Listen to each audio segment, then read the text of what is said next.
Hello and welcome. You're listening to Nature's a Hoot with Tom Morath and Hannah Shaw, the wildlife podcast from the Hoot Conservancy Trust. As you know, we're all about birds at the Trust, but birds don't live alone, they are part of a whole ecosystem. So the podcast is our chance to take a more general look at wildlife beyond birds. If you're itching to know more about biodiversity or barn owls, or eager to explore the world of woodlands and wetlands, basically, if you like wildlife, you're in good company. And you don't need to be an expert. We've got that covered, as we're joined by some of the greatest voices in conservation to tell us more about what's happening right now in the wild world around us.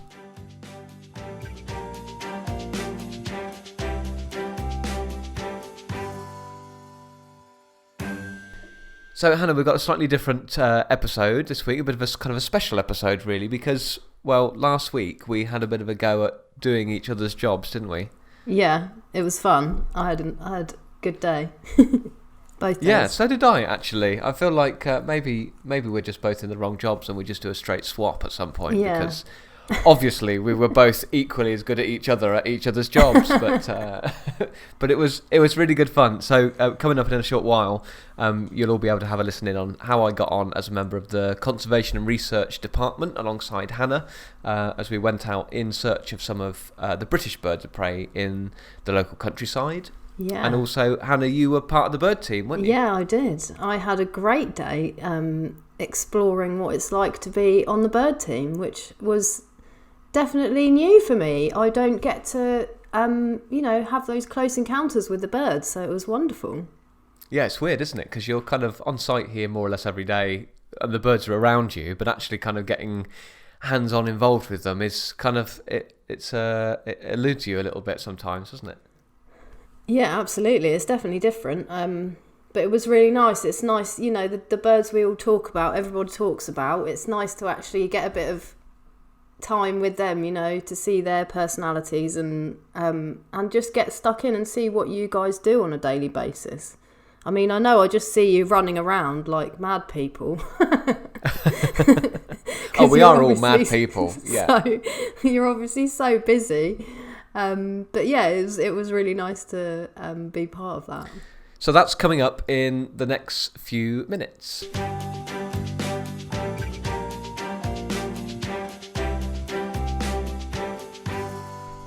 So how are things with you, Tom? How's the garden? How's late summer looking? Late summer is looking very nice. I've been a little bit a little bit lax on my grass cutting, but I know that we've got a very healthy population of short-tailed voles in the garden, because I can see them scurrying around in the flower beds and things. So there's plenty of like barn owl and tawny owl food around in my garden, which is great. Oh, that's nice. How about yours? How's your garden?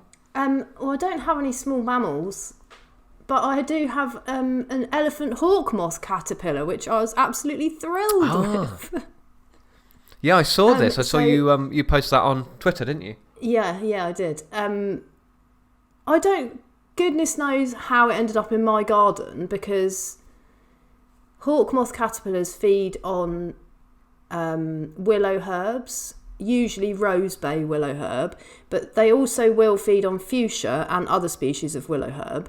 But I've probably got 2 or 3 small willow herb plants, which are weeds basically, and 1 really small fuchsia plant. So I found him just in the middle of the lawn and thought, oh, where have you come from? And a little bit worried, I thought maybe I'll take him into work and release him in the meadow.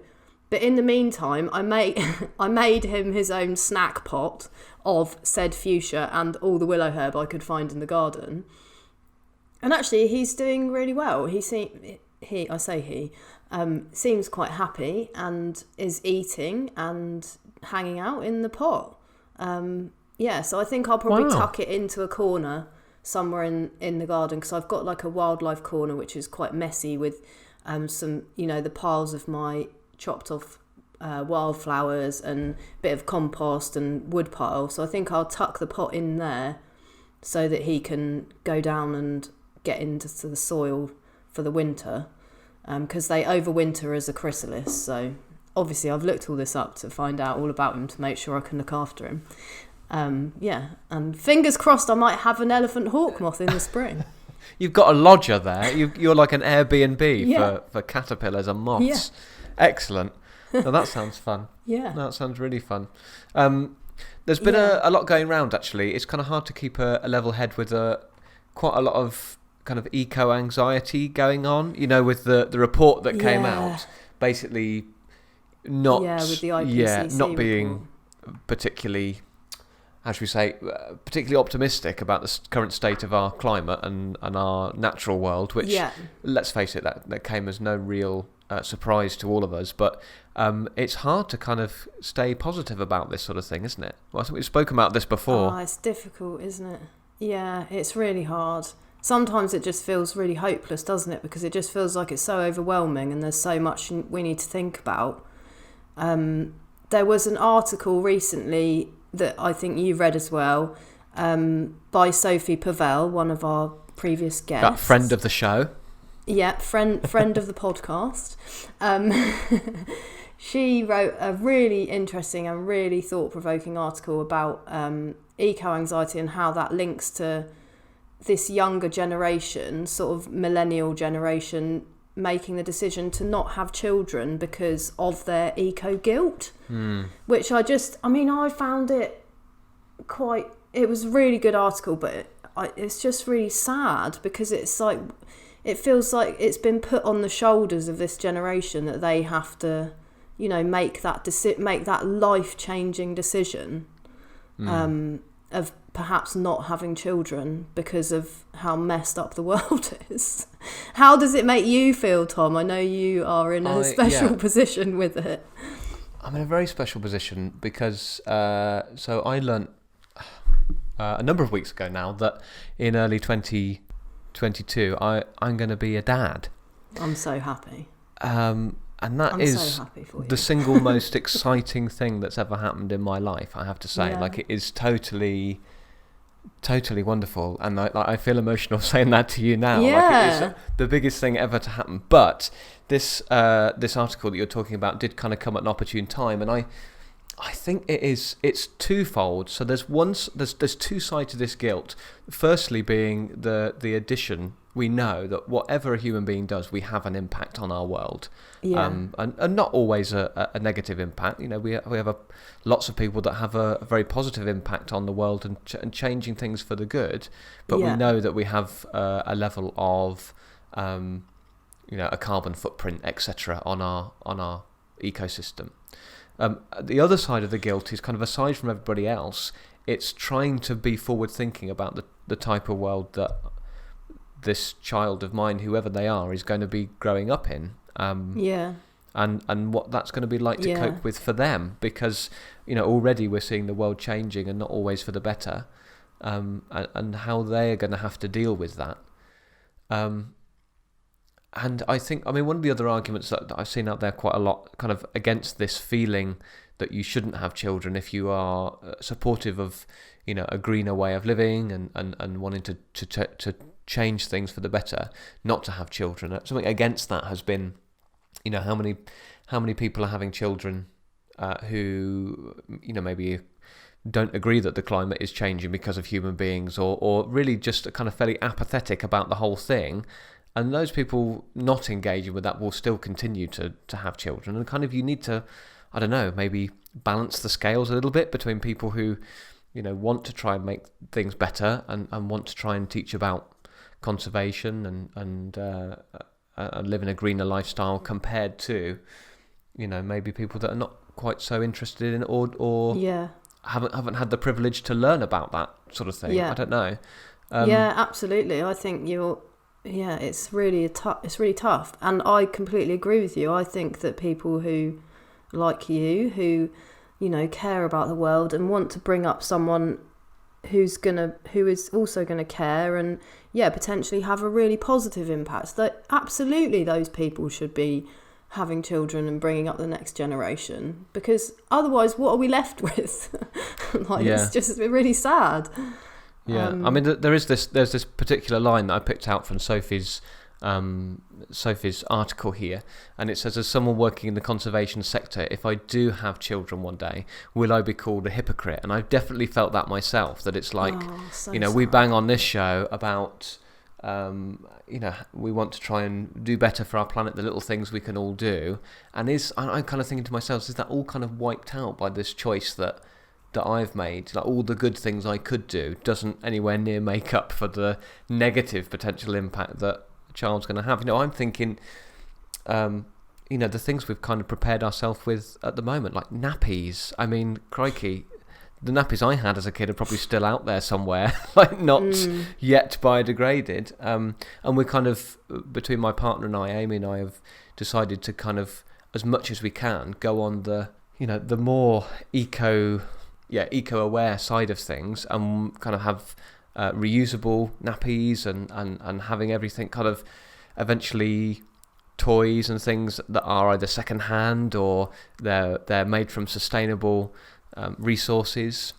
So there's so much to think about. I think you can really make a lot of difference if you think in that way, definitely. I've been trying to do that. I think just buying new stuff is just one of those things, isn't it? And there's so much stuff already. Like, you could easily, go about your life, and when you have your child, without buying any new stuff, like, because there's already so much stuff, and people aren't using the stuff we already have. Yeah, well, we are about 4.5 months until kind of D-Day in mid-January, sorry. And so far, I reckon only about, I don't know, maybe 10% of what we've bought so far is like first hand. And they're kind of things that you're kind of advised not to buy second hand. So kind of anything like a mattress or sleeping arrangements for them. But, we've bought a buggy second hand. We've got loads of second hand clothes from the charity shop. And okay, yes, we're doing it from a conservation and eco-friendly point of view, but it's really good for the pocket as well, because notoriously children, they're going to break. This person's going to break my bank as they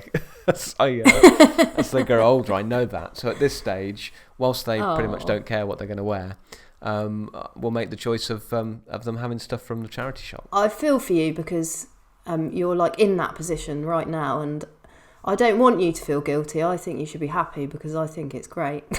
I'm definitely happy, and to be honest, it's hard to engage with the article in a serious way, because my mind is already on, I've made the right decision because of how I feel. That's good. I'm glad. I guess as a kind of secondary factor, there is a bit of guilt about not feeling that guilty. It's kind of it's so hard, isn't it? Yeah, I know. I mean, how do you feel about it? Have you? I mean, it's like a personal question, but have you kind of made a decision, or it could happen, or it might not happen, or what? I feel. I feel. You don't have to answer. You. No, it's okay. No, I haven't made a decision either way. Right. Completely. So for quite a long time, I thought I had made a decision one way, to not have children. Right. But a few things have changed in the last few years, and I've sort of climbed back on the fence. Okay. As it were. So it could still happen. You never know. But yeah, I haven't ruled it out, and I haven't ruled it out either way. So, and certainly, if I decided that I wanted to, I don't think I would want, the same as you, I would want that to get in the way of that if I did really want to have children. So I think the take home from lots of these issues and problems is that we can only do as much as we can do. So long as at each moment and at each kind of crossroads of decision making about having a child, you are considering impact, and you've got that in the back of your mind that whatever you do does make an impact, and you get a choice in most cases as to how much of an impact you make. Absolutely. Yeah, I think it's one of those, it's about sharing everything as well. I think that's sort of what sort of knocked me back into considering it, is I feel like there's just so much in nature and in the world that I would want to share with a child, or I don't know how to explain it, you know. It's a massive topic, and it's easy to fall down a rabbit hole on this one. Yeah, really. It'd actually be interesting to know how our listeners feel as well. I know that we've got a few listeners that are kind of a similar age, of that millennial generation that seems to be most affected. If this is something that you've been thinking about, maybe going forward in your lifestyle, or maybe you've already got children and there's things that you do to try and limit the impact that you have on the ecosystem and the climate, then we'd love to hear from you. I would certainly like as many kind of top tips really on how to be eco-friendly with a child. That would be very helpful to me. So as always, you can email us, which is podcast@hawkconservancy.org, or you can get in touch on our normal social media platforms. And also, if you want to read the article for yourself, you just put Sophie Pavelle into Metro. It was a article that was written in Metro in mid-August, 16th of August. So it's relatively easy to find. Put a name in. It kind of blew up a bit on Twitter. Yeah, it did. So pretty easy to find there if you look up Sophie Pavelle.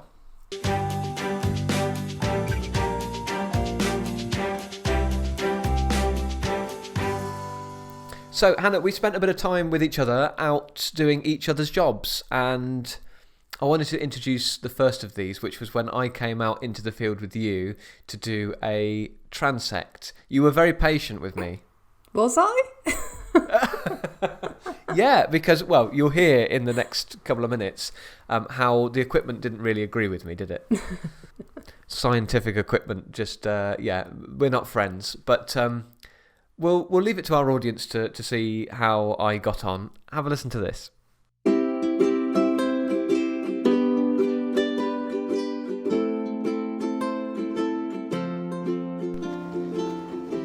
Hannah, I'm going to be CNR today. Yeah. Whereabouts are we? So we're near Ampfield. Okay. So we have set routes that were given by Dr. Matt Stevens. And this is for our bird of prey transects. So I can show you the map. We can pause. Yeah, that'd be good. So is it quite strict, the ones that you stick to? And is it the same one every year? So you can kind of look back between year on year? He uses the same maps every year, yeah. So he has a grid network, and then in the grid he'll have a square within the grid, and then he makes a route in that square. So that's our square. Okay. And then this is the route that he's made, the red dotted line on the map. How long's our route, do you know? They're usually between 8 and 12 kilometres. I think this one's about 9 or 10. Wow. We better get walking. So, yeah. You get really fit doing this work. Yeah, then? you get super fit doing it. So I warmed up, I did my stretches, and it was time for me to do my very first transect.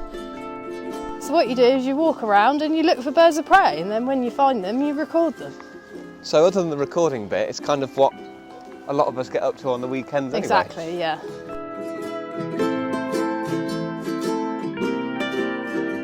Obviously, like, you see people and people are always very interested in what you're doing. It's quite nice sometimes because you can get to tell people what we're doing. That's true. I hadn't in really a sort of thought a different circumstance to normal. So you're like doing outreach education whilst you're actually out. Is there something sitting on that post over there? Oh no, I can see it. It is a pigeon. Is it? It's a pigeon. For sure? Yeah. Oh yeah, no, I can see it turning. That happens a lot, doesn't it, when you're looking for like interesting things? Yeah, lots of pigeons. Lots of posts that look like kestrels.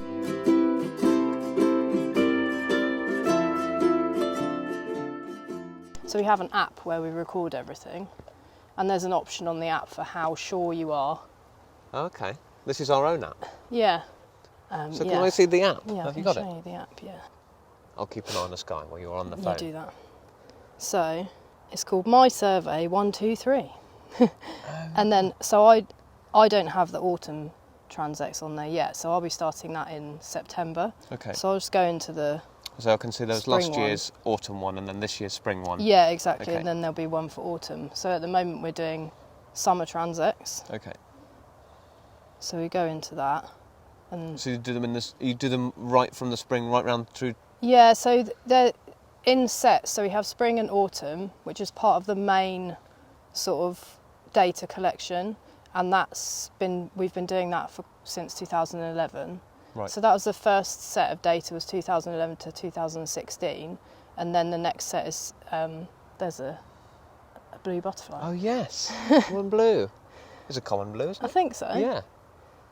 And then the next set is 2007, the next 4 years, so 17, 18, 19, 20, and now we're into a new set from 21 to Okay. Yeah, I the understand. next 4 years.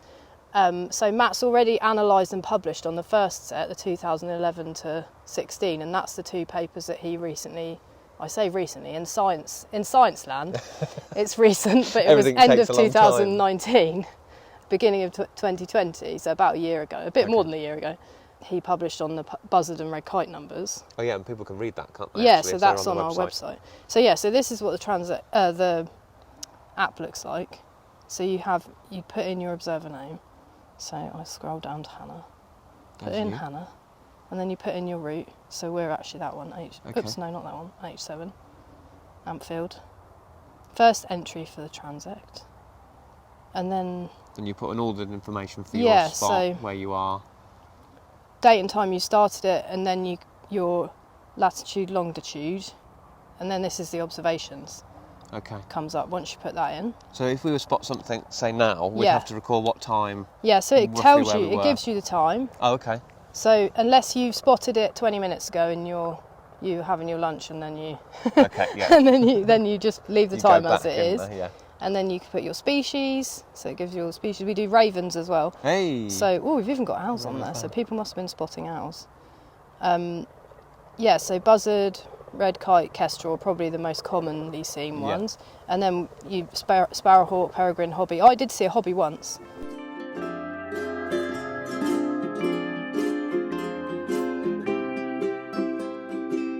Distance and bearing. So this is the important stuff, because the distance is how far away from the transect the bird is. Yeah. And then that's how you get the idea of how many birds there are in the landscape. So you do a extrapolation on what you get from the transect. So do you want to have a go? You can, although we can't see a bird right now, you can have a go at distancing something. Right. So you look through there. Nope. And then it should be. Oh yeah. And then you press this button here. So there's a power button on the top and a mode button on the top. The mode, don't worry about the mode. Okay. So it needs to be something that's fairly stationary. So this is it's a trick actually, because if you've got a bird flying, you need to sort of know approximately where on the ground, or some sort of landmark on the ground. I see. The bird is over. Right. So it does take a bit of practice to sort of have an understanding of distances, because you can't catch a moving bird with the rangefinder. It doesn't like it. So press your power button and you should. There should be a number. On a tree. A number should come up. It might be too far away. Try one of those trees. Yeah, focusing on my tree. Does it give you a number? No. Right, look on the side of it. Hannah was very patient with me. Unfortunately, the equipment didn't seem to want to play ball, as you'll hear now. Then you press the thing. Oh. And then the straight. Oh, you've pressed the mode button. Oh, I've pressed the mode button. Hannah, I'm not cut out for this. Have I broke it? No. There you go. Oh. Right. So press this one. Press that top button. Looking at my tree. You changed it to something else, I don't know what. And then the side and the straight. You press the mode button again. I didn't press the mode button. I pressed the mode button. As you might be able to tell, this went on for some time. And eventually, Hannah had to take back the equipment to fix it. Not my finest hour, I have to admit. So with equipment usage not mastered, I took the opportunity to ask Hannah why we were doing this work in the first place. And so once you've got all of the data down and you've recorded everything you've seen, how is that helping us with our project? Like, what can we do with that information? Well, so it's quite important data because it takes into account all the birds effectively all the birds in the landscape, because you're looking as far as you can see and you're recording not just breeding birds. So a lot of bird surveys and bird population studies are just about breeding birds. But this is a way of doing it that takes into account young birds as well, so juvenile birds, birds that might not already be paired up. Let's put the rest of our details in. Okay. So, distance, and then you want your bearing. Oh, I've got a compass on my phone. Doesn't work as well. Doesn't it? No. So then you take your compass. I'm going to look at that, yeah. And you get the bearing of the compass by moving the top dial. It's very difficult to explain if people are just listening, but you want to get your bearing from the transect, basically. Okay. And then, once you've got your bearing from the transect, you put that in, and then that's when you've got the option to say whether it's a different bird or not. So we think it's a new bird. And then you put cloud, it's lots of things. Cloud cover, behaviour of the bird, habitat, where the habitat, So this is a... You get options. Crop so field. So this would be crop, yeah. And you can put a second class as well, like if it's over a hedgerow maybe. Okay. Or they're flying over woodland, but you're in a crop field. Yeah, okay. Exactly. And then location. So that's really the most important. The phone actually picks up the location. Your GPS. Yeah, but to be safe, we use a proper GPS as well. Okay. And we put the location in, and then you get a nice map, which hopefully this will work. So this is quite cool. Yeah, so look, this is us in the landscape. Look at that. And it shows you where you are. So we're there within the transect that we've already got plumbed in. This is where it happens. But it doesn't happen quickly, because we've not seen anything yet. No. Now I know what you're thinking. How's Tom getting on with that rangefinder now? Well... No. Right, once. Pressing it. Are you focusing on something? Just, no, don't hold it. No. I don't understand why it's not rubbish working. At this. I got that tree, 349 metres. Well, it's just saying lines for me. No metres away. I think it's broken. I think it's operator error, to be honest. I understand this is like absolutely riveting for radio. Can't see what we're seeing. So we're basically looking through a yellow binoculars, but it's only got one eyepiece. Height. And it's obviously using, I don't know, a series of mirrors or something to kind of bounce it around and tell us how far away something is. And Hannah's got it to work once. And just as I thought all was lost, as always, wildlife had a way of surprising us and rewarding us. Do you want to walk for a bit more? Yeah. There's one. Look! What is it? That's a buzzard. It's got to be a buzzard or a kite. I think it's a kite. It's a kite, isn't it? Yeah. So we're going to say it's flying over crops and a hedgerow? Yeah, so hedgerow and, going over crop field. Oh, and it went over that tree? Whether it's flying directly or soaring, what do you think? It's gone. It was flapping its wings, wasn't it? As I'd in say moving from directly. A to B, yeah, rather than circling. That's probably turned itself off now, so give it a bash again without pressing the mode button. I'm not going to press mode. It was kind of flying over that tree, so I'm going to try to get that tree is a good shout. Distance. So I'm just... Okay, here we go. I can't use it as a quick... It doesn't like me. It doesn't ever done that when I've used it. I think it might be because I've replaced the battery. Well, hang on. Yeah, 170. Yeah, well done. Oh, well, 16... Yeah, so 169.5. So you want the straight line, the 169.4, because you will have... What you did was... I'm so pleased it worked. You were a little bit... Because this is downhill, where you were pointing was a little bit below straight. Got you. So we want the straight line distance. Lovely. Brilliant. Which is why it's easier to use something on the ground below where the bird is. Yeah. And obviously, because if you do, it's because you don't know how high the bird's flying. Yeah. If you did the distance like that up to the bird, it could be like a kilometre up there. Yeah, which course. is obviously a completely different place. Doesn't make sense. Okay, well that's turned itself off. Great. Fab. Saw a bird. On? See if we can see. Yeah, let's see if we can see something else. Oh, do you know, I'm so pleased we've seen something.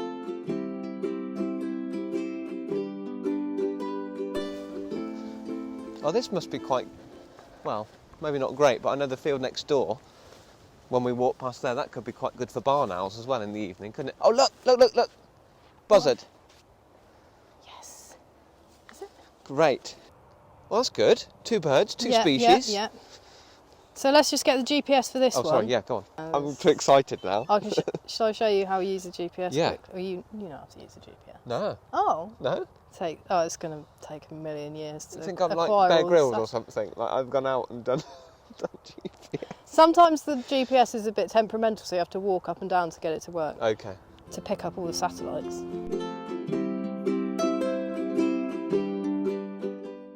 So we're heading back to the vehicle now. Hannah, how have I done? Oh, you've done very well, transect? Tom. Have I? Apart from the blip with the rangefinder. Yes, okay. You've been a good spotter. So what we do try to do, and what I have been doing on the transect, is letting you spot, because normally you would walk it one person.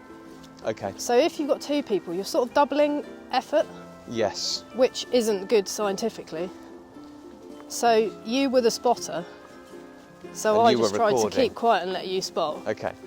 So you've seen all sorts of amazing birds. I've seen peregrines and sea eagles. Yeah. So I could just quit my job on the bird team then, and I'll come just and join be a spotter. CNR as a spotter. Yeah. Brilliant.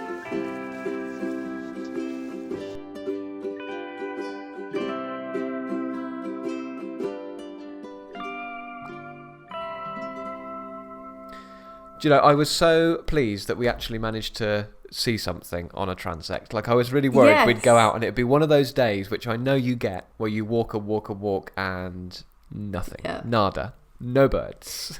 Yeah. It does happen, and can be quite soul-destroying sometimes if you see absolutely nothing. I don't think I've had a total zero transect. I've seen... But I've definitely had transects where I've seen maybe just 2 red kites for the whole time, which that can be hours and hours and hours, can't it? I mean, I came on one, well, relatively short compared to some of them, and managed to see a couple. So yeah, if you saw 2 red kites in like 5 hours or something, then it's pretty demoralising. What did we see? So we definitely saw a few buzzards and a couple of red kites. No kestrels, unfortunately, on our one. No. But yeah, I've definitely had similar transects where that's pretty good. If you see some buzzards and red kites, it's still good. It's good data. Yeah. But obviously kestrels are the What's the best day you've had? Oh, God, I don't know. I mean, I've had days where you're counting so many red kites, or you'll count a group of red kites and then you'll see another group in the distance in a different direction, which can be confusing because then you've got to work out how far away those ones are, because it'd be a different data point. And then you might miss some of them while you're still counting the first lot. I've definitely had days of probably between 20 and 30 birds in total, I think. Wow. So most of those would be red kites, but I think the most number of species I've had is 5 or 6.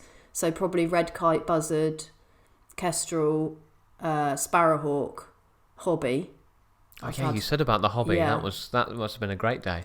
Yeah, really good. Yeah. So, I mean, and raven. I've seen a few ravens here and there as well. So yeah, that's a good day. Big up to the ravens. We love a raven. Yeah, I love a raven as well. It's a good day. If you see a kestrel, it's a good day. So the very next day, Hannah, we came back after that long walk, spotting birds of prey, and it was time for you to get involved with working with the birds in some of our displays. Yes. How did you find it? I loved it. You were good, by the way. Like you had a way with the birds, which not everybody has. Really? Oh, okay, good. That's nice to hear. Yeah.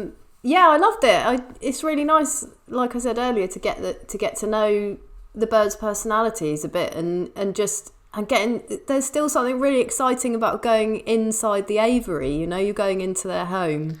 Oh yeah, you're in their space with them. Yeah, in their space, and it's so different. I mean, you see the birds in their aviaries, or in the displays, or when the bird team are flying them, and it's lovely watching them and seeing them. But going and being actually right in there, like helping in the displays and involved in the displays, that was, it's really nice because you feel like you're just right in there with all the action, you know. Is that how you feel? Do you feel like that every day, Tom? Yeah, I feel like that every day. You go into an aviary and you're being watched like by 6 pairs of eyes, like waiting to come down to the scales. It's still special, I think. And the day that you kind of think, this is boring now, I think that's the day you should retire, to be honest, because it should still feel exciting. And I always think people get mixed up between having a really fun and enjoyable job and having an easy job, because those two things aren't the same thing. Like, you can work hard and be tired at the end of the day, but still have had a really good day. And I think that's definitely how we feel. I'm sure that's perhaps how you feel when you're doing transects, or you're doing this, that, and the other bit of sciencey stuff in the C&R department. Generally, like, you feel tired, but it's all for a good cause, and you enjoy it still. Hopefully. Yeah. Should we have a listen to how you got on? Yeah. Let's listen to this.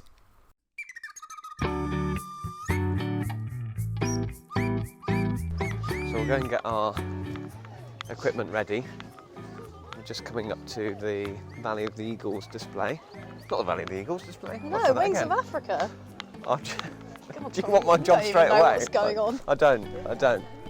It wasn't a great start at convincing Hannah I was going to be a great teacher for the day. Have you done anything in the display before? Apart Flown from birds? No, not flying, only commentating. Oh, okay. There, only a couple of times. So this is going to be a new experience. Not the whole display, obviously. No.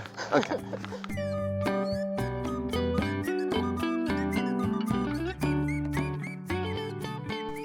Okay, so we're going into the cold room. We are into the food prep room. I'm going to get my bag ready.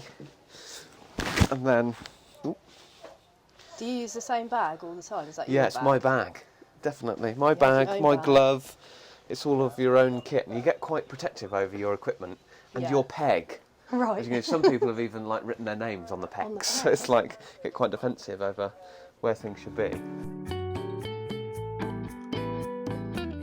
So this is where the magic happens behind the scenes. Wow. You can see we've got some, a bit of fish out there on the side, ready to go. Mealworms? Mealworms, crickets for some of the smaller birds. They're also really good for enrichment.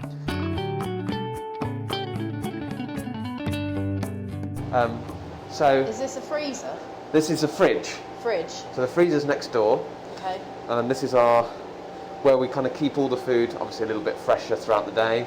And you can see for each of the displays. It's so clean and tidy. Thank you. It's lovely.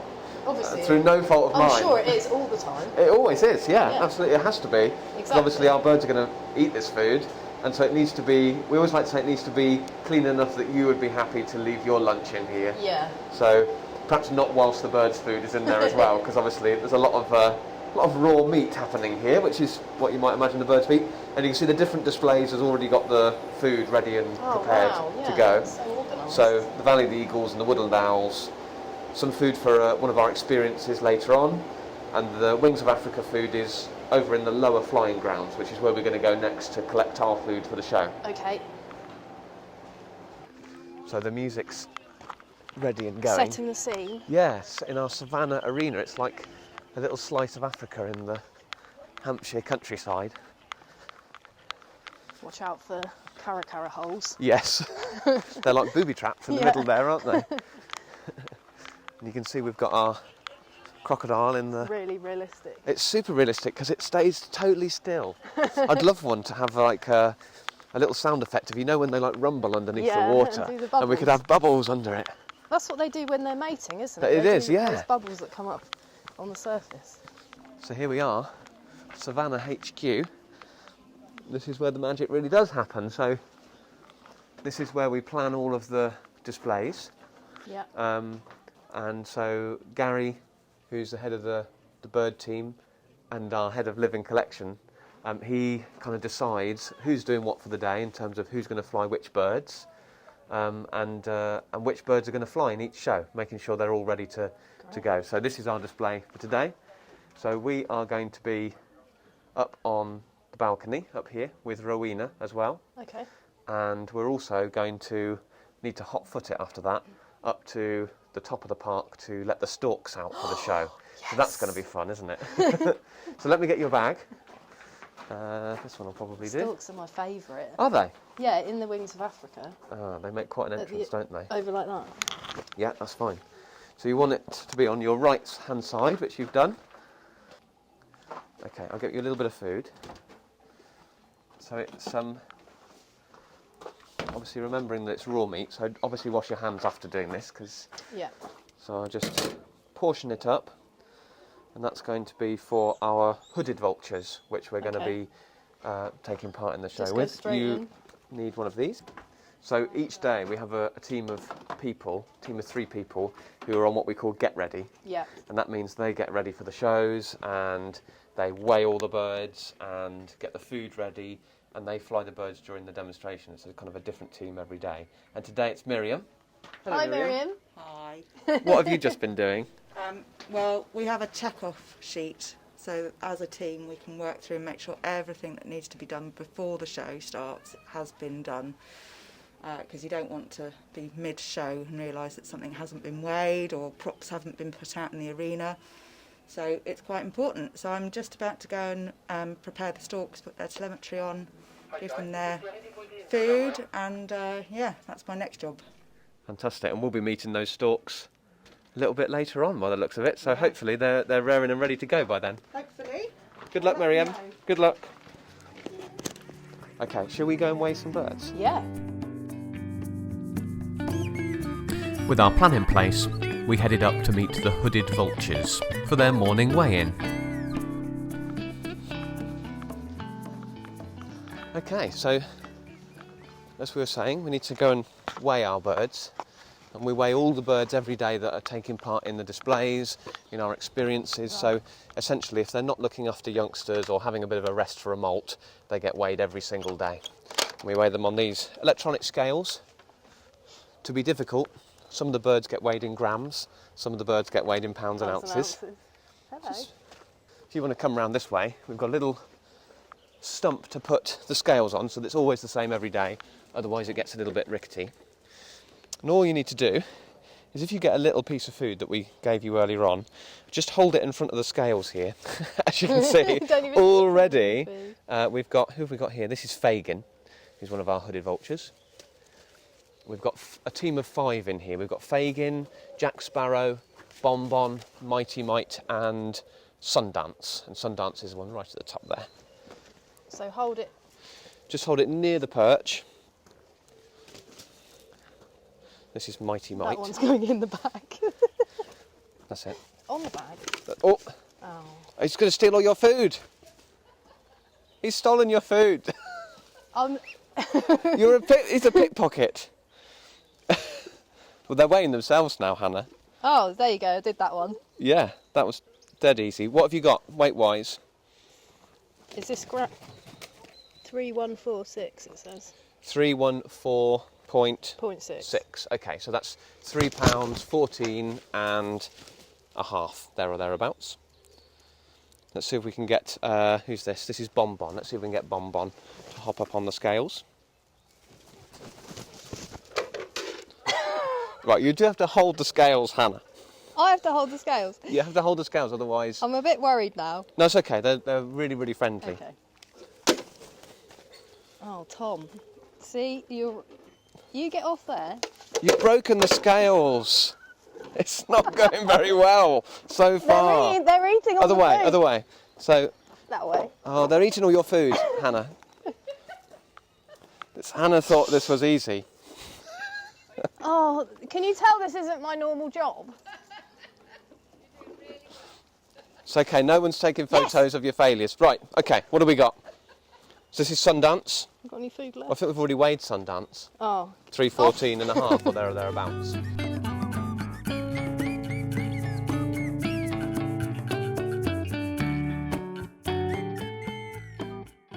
So we're not very far away from the hooded vulture aviary. We need to prep one of the big props for the show. Okay. One of the big parts of the equipment for the Wings of Africa show. Without spoiler alert for anybody who's never seen the show before, towards the end of the show we simulate a full-on African bushfire. Oh, yes. And so we need to set up the fire. Okay. Now, again, spoilers of behind-the-scenes magic. It's not real fire. Oh, what? It is, however, a smoke machine. So we're going to plug in the smoke machine. Is that giving away too much? That's giving away too much, isn't it? Giving away the magic. Giving away the magic, Hannah. This is a Did you Nature's get a a Hoot picture of me exclusive. with them? Yeah, I did. Yeah. Oh, good.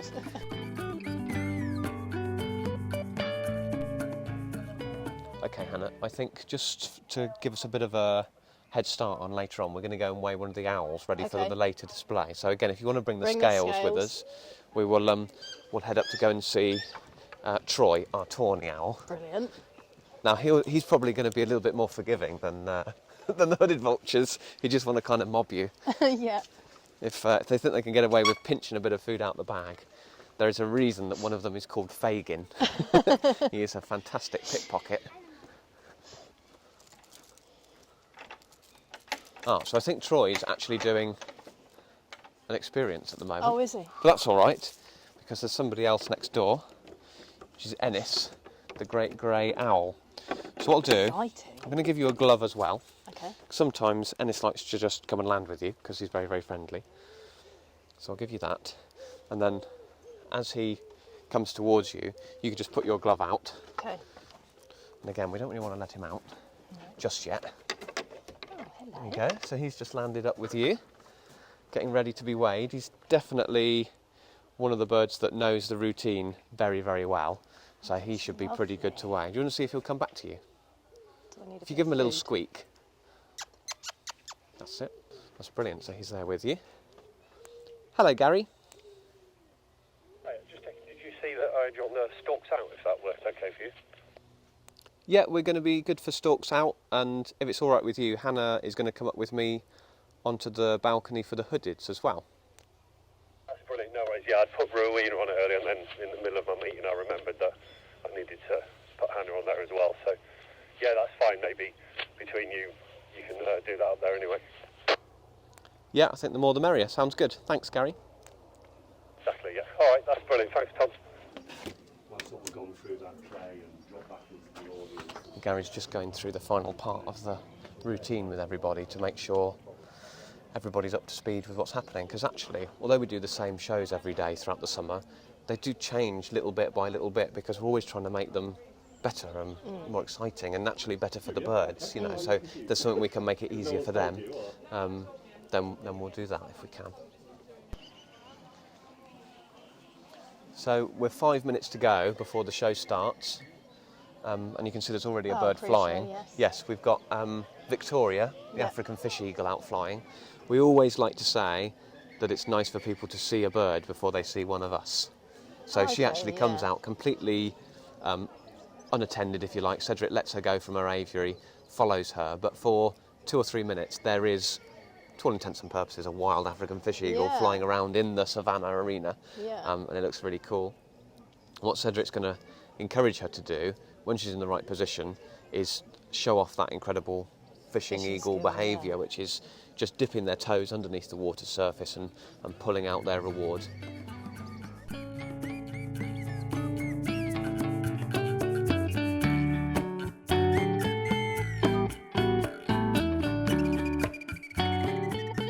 What Cedric's done now to finish off her routine is to call her back to the glove for the rest of her meal for the day. This really helps to cement the bond between eagle and man in this instance, and that's how we work with the birds. And I think a lovely way to start the day. And that was Victoria, our African fish eagle. Brilliant. Thank you very much, Cedric. And Victoria, of course. With the show started, it was time for Hannah and I to get in position for our vital role in the display. Okay, so So it's time for it's time. hooded vulture time. Are you nervous? Do I need to be ready? Yeah, a little bit. So Do I basically, need to be ready with the food? yeah, have a little bit of food in your hand. So there's going to be 2 of them, and Rowena's going to help us as well. Okay. So Rowena's done this before. Great. So what's going to happen is they're going to come out across the arena. They probably will go down to the fake buffalo carcass that we've Yeah. got, because we always put that food in there so that you kind of get that idea of them going down to a carcass.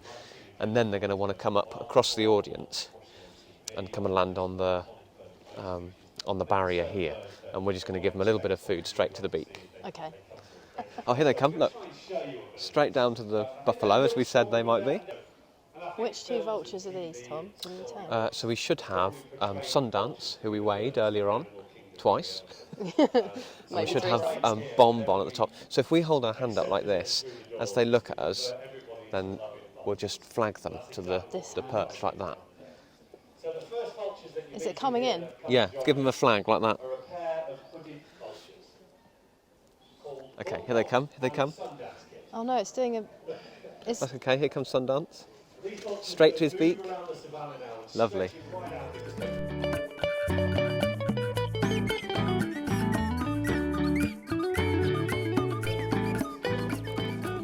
I might have taken those vultures home now, because Gary will build into the next part of the display. Okay. And you can see their aviary from here, can't Yeah. you? So if they kind of drop down below the hedge line there, then usually they've kind of gone home, getting a bit of a reward, and we're building into the final part of the show. So I think it's probably a good idea for us to get in position to let our next birds out for the end of the show. Oh yeah. The storks, remember? This is so exciting. I think so. We better be quite quick about it as well, actually, because they're some of the next birds out. Sometimes you find yourself running between one thing and another because obviously the show's always the same, but the team's different. Yep. So sometimes you find that you're the one through the burrowing owl tunnel, you can probably hear around us. You find yourself doing more than one job. They're very close together, but the 2 species are at the opposite end of the park. Yeah. So it's not always easy. So we're going to keep the radio on at this point because we need to hear our cue. And that cue will come from Gary because he'll stop commentating, let the music play, and give the cues for the end of the show. Just so we can try and get the timing right. Okay, go smoke, please, go smoke. That's our smoke machine we turned on. Yeah. A little bit with the volume, please. Thank you, James. Yeah, perfect, thank you. Okay, we'll go kites, please, go kites. So we want that gate open. Oh, okay. So they're going to walk out first, and then we're going to kind of give them the cue to take off, really. So they walk and then do they take off? Yeah, here they take somewhere? off from here, and we're hoping that they'll go out over the meadow, do a bit of a circuit, Yeah. and then start to head into the Come arena. into the arena. Lovely, and we can go stalks whenever you're ready as well. That's please. us, Go Hannah, stalks, that's us. stalks. Okay. Let's let the storks out. Both looking keen. Come on then. So here they come. Come on, you guys. So we've got Brandy Rain as well, please, go rain whenever you're here and Blossom just in front of us. Gary, both storks are out, not taking off yet. Here they go! Whoa! Brandy and Blossom both on the wing, heading over whitebacks at the moment. That was cool. Yeah. We've got a view of them. Brilliant, thank you. Perfect. Did he We don't see him again now. Did he see them straight away? Yeah, we've just seen yeah. him come through the trees there. We know we did both of our parts of the display to the best of our ability, and the storks made it to the show. Cool.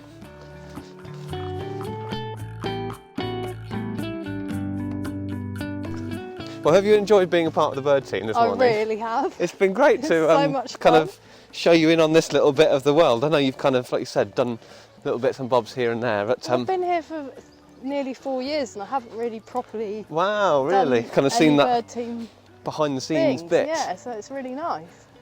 Fantastic. Well, I think, if you get fed up of the CNR Yeah, stuff, then might need to Come work be a on member my of the weight- bird team. on my weighing skills. wow, yeah, And that comes. Not giving all the comes. food away. Lovely.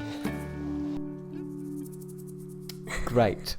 You did really, really well. So pleased you came for a bit of time out. We worked on just the Wings of Africa display that day. We were a bit tight for time, but yeah, you did a good job. Really good. Thank you. I did definitely notice the difference in the personalities between the different hooded vultures. Even just from spending a few hours with them. It was Fagin, Fagin stealing all the food in the bag. Fagin And stealing the then- food. Sundance would come up, wouldn't he? To come Yeah. up to get some food from you. Yeah. And then Bonbon would just kind of fly, He was do a his bit more circuits. Yes. Yeah. But Bonbon, I also weighed Bonbon how many times? 3 or Oh no, that was 4? Sundance. Sundance. Oh, was it Sundance? Yeah, you did. You did. But that's fine. We've got to be sure what they weigh. Yeah, absolutely sure. But what did you all think at home? I had a bit of time on the CNR team. Hannah had a bit of time on the bird team. Who did it better? Because we've not got any matter-of-fact challenge this month. Taking a bit of a break from that. But you can have a bit of a vote as to who did what better if you head over to our social media platforms on Twitter, on Instagram, and on our Facebook stories as well. Do you know, I almost forgot. We haven't revealed our matter-of-fact challenge winner from last time. Do you know who won? No. Well, have I got news for you? Was Hannah? it you? I bet it was you. Have I got news for you? Do you know what? I'm looking at Twitter now to try and remind myself. Do you know, maybe I should ask Alice. Yeah. Who won? Hang on, I'm going to go and ask Alice because I genuinely don't know who won. It was you. You had the painted dogs, didn't you? Which I was going to go for, and then last minute was like, you can't have it because Hannah's already got it. Which that feels like ages ago. And then I did the ants. It was ages ago. We've done a lot since then. I'll go and ask Alice. Everybody, I'll leave you with Hannah for a minute. Talk amongst yourselves. That took a while. It did take a while, didn't it? Sorry, everybody. That took a while. Yeah. Is the tension built suitably? I can reveal that it was incredibly close. In fact, I had a total of 66 votes for my ants. And this was, of course, for best animal teamwork. So I got 66 votes for my ant. Hannah, you got 74 votes for your painted dog. So you have won, which I think puts us more or less in level pegging for the season. So does it? I think so. Brilliant. And that's kind of it for the matter of fact challenge for now. Yeah, I think so. I might have to go and listen back, but I kind of concede that the painted dogs were also my first choice. So a very, very worthy competitor.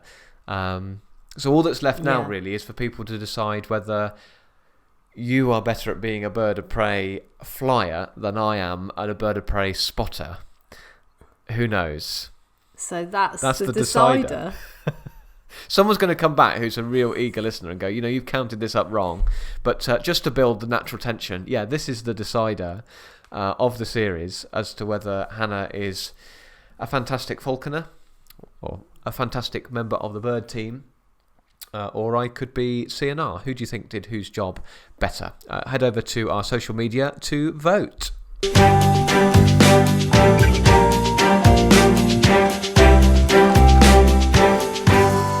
So we're going to be taking a little bit of a break over the next month or so from Nature's a Hoot. So we will be back with you, but not next month. There will be no October episode, I'm afraid, whilst we do some of the rest of our job, really.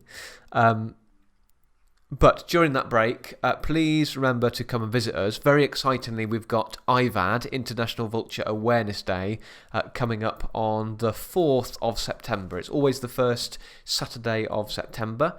So head on to our website to see whether you can grab yourself a last-minute ticket. If not, you can still get involved in the day, because I think, Hannah, there's going to be a lot going on social media that day anyway, isn't there? Yeah, we'll have plenty of posts on social media. And an exciting announcement, actually, very soon for a new project, which we will also be fundraising for, but I'm not going to give it away.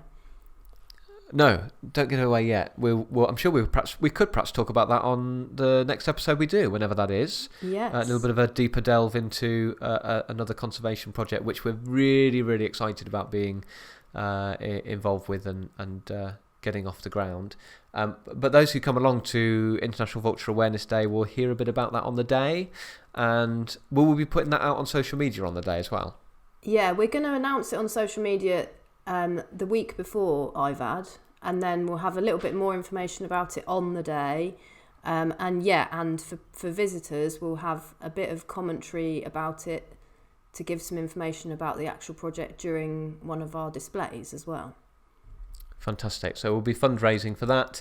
IVAD is a great way that brings people from all around the world together in celebration of the world's vultures, one of the most threatened groups of birds on planet Earth. And I'm sure everybody who listens to this loves vultures already, but if you don't, why not? And make sure that you learn as much about them as you can on International Vulture Awareness Day. They're awesome, awesome animals. Can people get involved in the conversation? Have we got like a hashtag or anything for the day? So they can hashtag, I think it's IVAD 2021 or IVAD 2021 or Love Vultures. Hashtag Love Vultures. Hashtag Love Vultures. IVAD 2021. Hashtag Love Vultures. Love Vultures. Yeah. Fantastic. Well, we're really looking forward to that, and hope you can join us for it. If you can't, obviously still keep in touch with us. Keep a track of all of our content that's going out on social media, and get involved in the conversation. However, from Hannah and I, for the last time this series, thank you so much for listening. It's lovely to hear from you all. If you have enjoyed listening, then maybe consider leaving us a review somewhere online through Google Podcasts. It gives you the ability to leave reviews. So does iTunes as well. If you haven't enjoyed listening to the podcast, please don't write anything at all, because we don't want any negative reviews. We love 5-star reviews or even 4-star reviews. It'd be great if you could leave us your thoughts. Thank you, Hannah. It's been lovely to do another series with you, and we will see you soon. Yeah. Bye. Bye.